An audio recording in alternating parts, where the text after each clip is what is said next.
সুপ্রিয় দর্শক, আসসালামু আলাইকুম। আমি তারেক জামাল। 12 ফেব্রুয়ারি জাতীয় সংসদ নির্বাচন। এখন নির্বাচনী হাওয়া ছাড়া চারিদিকে কিছু নাই। নির্বাচনী খবরই আপনাদের পছন্দ এবং নির্বাচনী খবরাখবর দেওয়া লাগে। আমি দুই একটা খবর না বললে হয় না নির্বাচনী।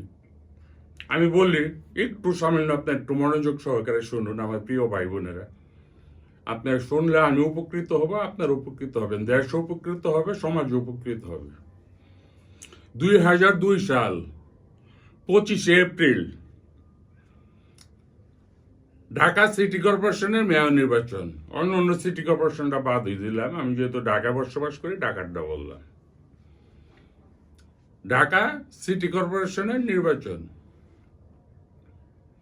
এই নির্বাচনে বাংলাদেশ জাতীয়তাবাদী দল বিএনপি থেকে মনোনয়ন পেলেন আমাদের শ্রদ্ধেয় বড় ভাই ঢাকা বিএনপির তখনকার আহ্বায়ক বীর মুক্তিযোদ্ধা জনাব সাদেক হোসেন খোকা। তার সাথে প্রতিদ্বন্দ্বিতা করলেন, আওয়ামী লীগ আসেনি নির্বাচনে, মেয়র নির্বাচনে আওয়ামী লীগ আসেনি, ওই ইসলামী শাসনতন্ত্র আন্দোলনের আবুল হাশেম পাহাড়ি নামে একটা লোক মেয়র নির্বাচন তার সাথে প্রতিদ্বন্দ্বিতা করলেন। আমি মেয়র নির্বাচনটা বাদ দিয়ে দিলাম। সাদেক হোসেন খোকা বিপুল ভোটে নির্বাচিত হয়ে মেয়র সফলভাবে পালন করেছে। এখন তিনি দুনিয়াতে নেই। আমি আল্লাহর কাছে তার জন্য দোয়া করি, আল্লাহ যেন তাকে জান্নাতের উচ্চ মাকাম দান করে, আমিন। আমি এই কথাটা কেন বললাম? সামনে 12 ফেব্রুয়ারি নির্বাচন। ওই সময় কিন্তু ঢাকা সিটিতে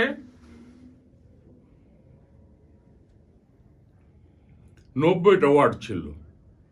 75টা না 90টা, যে কোনো একটা হবে, হয়তো 75 না 90টা, দুইটার একটা হবে। মানে এই দুইটার একটি হবে। সম্পূর্ণ এই 90টা ওয়ার্ডের দায়িত্ব ঢাকা মহানগর থেকে নিয়ে আবার কেন্দ্রীয় বিএনপিতে স্থায়ী কমিটির মিটিংয়ে পাশ হলো কাকে কাকে কোথায় কোন ওয়ার্ডে নমিনেশন দেওয়া যায়। ওইভাবে সব জায়গায় নমিনেশন বিএনপি থেকে দিল। তাই আমার যতটুকু ধারণা আমার মনে আছে, এই বর্তমানে যে দাঁড়িপাল্লা নিয়ে জামাত ইসলামী জাতীয় সংসদ নির্বাচনে অংশগ্রহণ করছে তারা আমাদের জোটবদ্ধ ছিল। আমি কিন্তু বৃহত্তম সূত্রাপুর থানার যুব দলের সাধারণ সম্পাদক ছিলাম, আবার 4 দলীয় ঐক্য জোটেরও সদস্য ছিলাম। আমার থানায় 10টা ওয়ার্ড ছিল। এই 10টা ওয়ার্ডে 9টা ওয়ার্ডে বিএনপির প্রার্থী ছিল, শুধু একটা ওয়ার্ডে একটা ইসলামী সংগঠনের একটা প্রার্থী ছিল। এটা হলো তখনকার আমাদের 82 নম্বর ওয়ার্ড। এখন ওইটা 82 নম্বর ওয়ার্ড নেই, তখন 82 নম্বর ওয়ার্ড।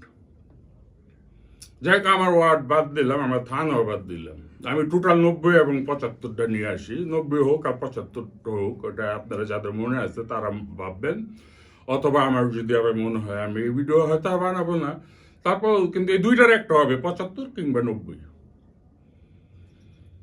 বিএনপিতে এবং 4 দলীয় ঐক্য জোটের সিদ্ধান্ত হলো কি, যেটা কেন্দ্রীয়ভাবে সিদ্ধান্ত হলো সেটা আবার আমাদের থানায় এসে সে একই সিদ্ধান্ত হলো যে বিএনপি যে যে জায়গায় নির্বাচন করবে, জামায়াতে ইসলামী ওই কেন্দ্রে ওই আসন না, যেহেতু ওর সময় কমিশনার নির্বাচন, কাউন্সিলর নির্বাচন না, কাউন্সিলর তো পরে হয়েছে, ওর সময় মেয়র এবং কমিশনার নির্বাচনে যে যে ওয়ার্ডে যে যে দাঁড়াবে তার পক্ষে জামায়াতে ইসলামী তাদের সর্বোচ্চ শক্তি দিয়ে কাজ করবে বিএনপির পক্ষে।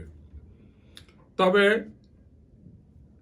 জামায়াত ইসলামীকে একটি ওয়ার্ড দেওয়া হয়েছিল আমার জানা মতে, আরো কোনো একটা দেওয়া হয়েছিল কিনা আমার জানা নাই, যদি আপনাদের জানা থাকে জানাবেন। এটা কিন্তু এই বর্তমানে ঢাকা 8 আসন মির্জা আব্বাসের এলাকায়। তখনকার সম্ভবত 32 নম্বর ওয়ার্ড, যেটা ওই হাউস বিল্ডিং পুরানা পল্টন এলাকা বলে, জামাতে ইসলামীর 32 নম্বর ওয়ার্ড, সম্ভবত এটা 32 নম্বর ওয়ার্ডই হবে, 30 নম্বর ওয়ার্ড অথবা 32 নম্বর ওয়ার্ড এরকমই হবে। ওইটায় জামাত ইসলামীকে মকবুল হোসেন নামে একটি ভদ্রলোককে নমিনেশন দেওয়া হয়েছিল। ওই 25 এপ্রিল সকাল থেকে নির্বাচন। আমরা তো আমার এলাকা, আমিও ক্যান্ডিডেট ছিলাম ওই সময়। যাই হোক, আমার বিএনপির যে সিনিয়র বড় ভাই তাকে সমর্থন দিয়ে আমি আমার প্রার্থিতা প্রত্যাহার করে নিয়েছিলাম। আমরা আমাদের ক্যান্ডিডেটের জন্য কাজ করেছি। 25 ভাই, জামাত ইসলামের কোনো লোক পাইনি, শুধু আমার ওয়ার্ডে না, কোনো ওয়ার্ডে না, পুরো ঢাকা শহরে কোথাও না। আর ওই 25শে এপ্রিল যে নির্বাচন হলো, এই নির্বাচন তো আমার ওয়ার্ড নিয়ে ব্যস্ত। আমার যে কটা কেন্দ্র পড়ছে, বুথ পড়ছে, এবং আমাদের ভোটারদের নিয়ে আসা যাওয়ার জন্য আমাদের কর্মী বাহিনী যারা আছে তাদেরকে সহযোগিতা করার জন্য ব্যস্ত। পরের দিন যেটা জানতে পারলাম, এই জামায়াতে ইসলামী কি করছে জানেন ভাই? পুরা ঢাকা শহরের যত জামায়াতে ইসলামী তাদের অঙ্গ সংগঠন যারা আছে সমর্থক সহ সব ওই একটা ওয়ার্ডে গিয়া পড়ে আসছিল আগের দিন রাত্র থেকে। ওই মকবুল হোসেন সাহেবকে কিভাবে জিতিয়ে আনা যায়, সব মানে ওই এলাকা মানে চারিদিকে মানে কি মশার মতো বনবন বনবন করছে এরকম তারা নেতাকর্মীরা, তারা অন্য কোনো ওয়ার্ডে নাই। ও ওয়ার্ডে সকাল 8টা 9টা পর্যন্ত যা করার করছে, এটার ভাঙ্গা বলার দরকার নাই। ওই জায়গাতে বিএনপির একটা ক্যান্ডিডেট ছিল আমাদের বোরহানুজ্জামান ওমর, ওই কালভার্ট রোডে তার বাড়ি, এখনো বাড়ি আছে, গোপালগঞ্জ ওনার দেশের বাড়ি। ওনার বাড়ি সংসদ নির্বাচন করে মারা গেছে বোরহানুজ্জামান ওমর ভাই, তার বাড়িতে অনেক মিটিং করছি, তিনি ইন্তেকাল করছে, তারও আত্মার মাগফিরাত কামনা করছি। তার বাড়ির মধ্যে মির্জা আব্বাস ভাই অনেকবার গেছে। আমরা 111-এর পরেও তার বাড়ির মধ্যে অনেক মিটিং করেছি। ওমর ভাইকে বিএনপিতে দেওয়া হয়নি, ওমর ভাই কিন্তু স্বতন্ত্রতে দাঁড়াইছে, এবং জামাত জানে যে ওই জায়গায় বোরহানুজ্জামান ওমর জয়লাভ করবে। এই জন্য তারা সম্পূর্ণ ঢাকা শহরের যত জামাত আছে সব ওই জায়গায় অঙ্গ সংগঠন সহ ওই ওয়ার্ডের মধ্যে ভোট 10টা পর্যন্ত যা করার করছে। তারপরও বোরহানুজ্জামান ওমর ভাই যথেষ্ট কয়েক হাজার ভোট পাইছে। ওটা হলো যে টুকে টাকে 2-1 ভোট দিতে যাইতে পারছে, তারা দিচ্ছে, ওমর ভাইকে ভোটটা দিচ্ছে। আর জামাত তো ওই জায়গায় পাস, মকবুল ভাই পাস। উনি যে 8 বছরই ওই মেয়রের ক্ষমতা ছিল প্রায়, উনিও কমিশনার 8 বছরই প্রায় ছিল। আমি এই কথাটা কেন বললাম জানেন? এই যে বর্তমানে জামাত ইসলামীর সাথে 10 দল 11 দল অথবা 12 দল একটা ঐক্য করছেন, আপনাদের আশ্বাস দিচ্ছে হয়তো নগদ টাকা দিবে, এটা পেপার পত্রিকা অথবা সোশ্যাল মিডিয়াতে দেখি, এটা আমার ব্যাপার না, দিতে পারে, এটা আপনাদের ব্যাপার, আপনাদের লেনদেন হইতে পারে। আর হয়তো আপনাদের আশ্বাস দিচ্ছে যে আপনাদের কেন্দ্রে যে যে জায়গায় আছে ওই জায়গায় যে জামাতের নেতাকর্মী আছে সব আপনাদের পিছনে কাটবে। ভাই একেবারে ভুয়া কথা, ভাই একেবারে ভুয়া। তারা কেউ কোথায় করবে না, তারা এখন থেকে প্ল্যান প্রোগ্রাম করে রাখছে কি করবে। তাদের যে জায়গায় শক্তিশালী একটু ক্যান্ডিডেট দেখবে, যে মনে করবে যে আমরা সব ওই জায়গায় যদি ঝাঁপায় পড়ি ওই সিটটা ওই আসনটা আমরা ছিনে আনতে পারবো, তারা সব ওই জায়গায় জড়ো হবে তার আগের দিন থেকেই। আপনার এলাকায় থাকবে না ভাই, ওই এনসিপি করেন আর এলডিপি করেন, আর ওই যে আমাদের দলের লেবার পার্টি গেছেন, আরো 2-1টা গেছেন, আপনাদের অবস্থান থাকবে না। হয়তো এলডিপি একটা সিট পাইতে পারে চট্টগ্রাম চন্দনাইশ, আর পাবে না। ওই এলডিপির মহাসচিব বুদ্ধিমান, উনি বিএনপিতে আইসা পড়ছে, রাদওয়ান আহমেদ চান্দিনার, কুমিল্লার চান্দিনার, উনি ধানের শীষ নিয়ে নির্বাচন করছে। আল্লাহ যদি চায় তিনি হয়তো নির্বাচিত হয়ে আসবেন। তাই আমি ওই জামাত ইসলামীর সাথে যেই জোট গিলে হয়েছেন, যে দল গিলে গেছেন, তাদের কাছে অনুরোধ করবো ভাই, এখনো সময় আছে, আরো 5-6 দিন আছে, অনেক চিন্তা ভাবনা করেন। আপনাদের পিছনে কেউ থাকবে না। ওই এনসিপির ভাইগো বিশাল ভূমিকা আছে জুলাই যুদ্ধের সময়, জুলাই আন্দোলনে আপনাদের বিশাল ভূমিকা আছে। আমার পুরান আইডিতে দেখেন, আপনাদের সাথে সাথে কিন্তু আমিও আন্দোলন করেছি, আমিও কিন্তু জুলাই যুদ্ধ কিন্তু আমি পরিচয় দিই না, আমার মতো অনেক তারেক জামাল পরিচয় দেয় না।